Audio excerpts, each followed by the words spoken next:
Si quieres conocer qué es y cómo funciona la gestión pasiva o indexada, puedes comprar nuestro libro La Guerra Financiera Asimétrica, número 1 en venta en Amazon. Podrás averiguar cuáles han sido los resultados históricos de este estilo de inversión. Tenéis el enlace en la descripción del vídeo. Y si queréis el libro gratis, solo tenéis que abrir una cuenta en MyInvestor y contratar cualquiera de sus productos. Recordad que debéis hacerlo a través del enlace que proporcionamos en la descripción. Poneos en contacto con nosotros una vez lo hayáis hecho y os lo enviaremos a casa. El rey de todos los benchmarks, el MSCI World. Ahora que hemos visto una panorámica general de los países que componen el universo MSCI en el audiopost anterior, es hora de abordar de manera individualizada los principales índices globales de acciones de la casa MSCI, sobre todo debido a su importancia. El principal y más importante de todos ellos es el MSCI World. Su importancia radica en haberse erigido como el benchmark de referencia de los principales instrumentos indexados del mercado global de acciones, queremos decir, como los conocidos Vanguard Global Stock o el Amundi Index MSCI World. Cuando los inversores invierten en estos u otros fondos índice o ETFs, lo que esperan no es otra cosa que una replicación lo más exacta posible del MSCI World, descontados los gastos de intermediación. El MSCI World comprende a las empresas de gran y mediana capitalización que representan ni más ni menos que al 85% de la capitalización de mercado ajustada al free float de 23 países. 23 países a los cuales se les considera developed markets o mercados desarrollados. Este índice fue creado el 31 de marzo de 1986 y se ha recalculado vía backtest desde 1969 y de todas las formas imaginables, sin dividendos, con dividendos netos, con dividendos brutos, en dólares estadounidenses, en euros y hasta en monedas locales. En la imagen siguiente podéis ver cuáles son los 23 países que componen el MSCI World Index. De América tenemos solo dos, Canadá y Estados Unidos. De la Unión Europea tenemos a Austria, Bélgica, Dinamarca, Finlandia, Francia, Alemania, Irlanda, Italia, Holanda, Portugal, España y Suecia. Del resto de Europa están Noruega, Suiza y el Reino Unido. Como podemos ver, la mayoría de los países, 15 de 23, son europeos y 12 de ellos miembros de la Unión Europea. De Asia tenemos a Israel, Hong Kong, Japón y Singapur. Y finalmente, de Oceanía están Australia y Nueva Zelanda. Recordemos que en el MSCI World se incluyen solo mercados bursátiles desarrollados de países desarrollados. Es decir, que hay estados desarrollados que no forman parte del MSCI World. Pues para ser considerado un developed market hay que reunir una serie de requisitos de los cuales ya hablaremos otro día. Por tanto, todos los developed markets pertenecen a países desarrollados, pero no todos los países desarrollados están incluidos en los developed markets. Actualmente, el MSCI World está compuesto por 1.511 empresas y su capitalización total suma casi 49 billones de dólares. Para hacernos una idea de lo que esto significa, diremos que el Producto Interior Bruto de todo el mundo asciende a unos 96 billones y el de Estados Unidos a 23. El de España es de casi 1,5 billones. En la imagen podéis ver estos datos. La empresa que a finales de octubre, porque atención, estos datos cambian mensualmente, ostentaba la mayor capitalización con casi 2 billones y medio de dólares era Apple. La de menor capitalización sumaba tan solo 274 millones.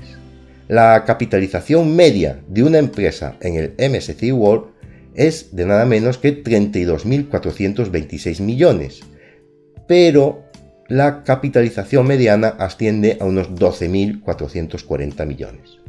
En el MSCI World, a pesar de abarcar 23 países, no existe, de facto, una diversificación territorial elevada, porque ni más ni menos que más del 70% de la capitalización del índice pertenece a las 624 empresas que aportan los Estados Unidos.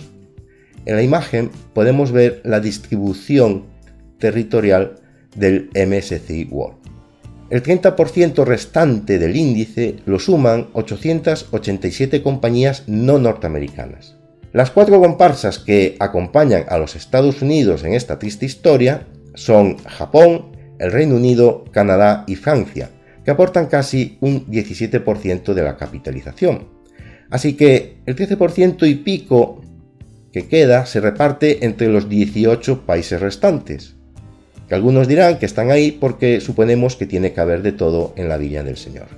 En la siguiente imagen podéis ver el top 10 de las principales empresas que componen el índice, y todas son norteamericanas. No hay absolutamente ninguna que no sea de los Estados Unidos. Son las Apple, Microsoft, Amazon, Tesla, Alphabet, etc. Lo copan todo y suman entre todas ellas casi un 18% del índice. Lo que queda se lo reparten las otras 1.500 empresas y pico. Esta preeminencia norteamericana es tal que incluso añadiendo los mercados emergentes, la performance del MSCI World y la del MSCI All Countries World Index, que incluyen a los mercados emergentes del MSCI Emerging Markets, no difiere tanto. Fijaos bien en el gráfico de la imagen. Cabe preguntarse si vale realmente la pena añadir mercados emergentes per se considerados más inseguros a una cartera indexada, o de añadirse qué proporción de los recursos de esa cartera dedicar a los mismos. En la siguiente imagen podéis ver la performance anual del MSCI World, del Emerging Markets y de la suma de ambos en el All Countries World Index en una tabla que abarca los años 2008 a 2021. Es decir, la preeminencia de la gran capitalización norteamericana es absoluta. Un MSCI World ex USA, que por cierto existe, ofrece una visión más detallada de todo lo que no es Estados Unidos. En la imagen que podéis ver se aprecia el distinto peso del resto de países. El más importante es Japón. Aún así, no deja de existir una concentración elevada, pues entre los principales 5 países, Japón, Reino Unido, Canadá, Francia y Suiza, suman el 65% del índice, y lo que queda se lo reparten los 17 países restantes. No obstante, y evidentemente, se trata de una situación no comparable a la enorme concentración en USA del MSCI World. De hecho, el MSCI World sin los Estados Unidos tiene una diversificación más interesante en lo que son las 10 empresas más grandes, como podemos ver en la imagen siguiente, donde hay representados 6 países. Está Suiza, por ejemplo, con Nestlé, está Gran Bretaña con Shell, está Holanda con ASML, tenemos también a Dinamarca con Novo Nordisk, Francia con LVMH, Japón con Toyota. Hay más variedad. También existe una diferencia notable entre el tamaño de las empresas norteamericanas y las de los otros países.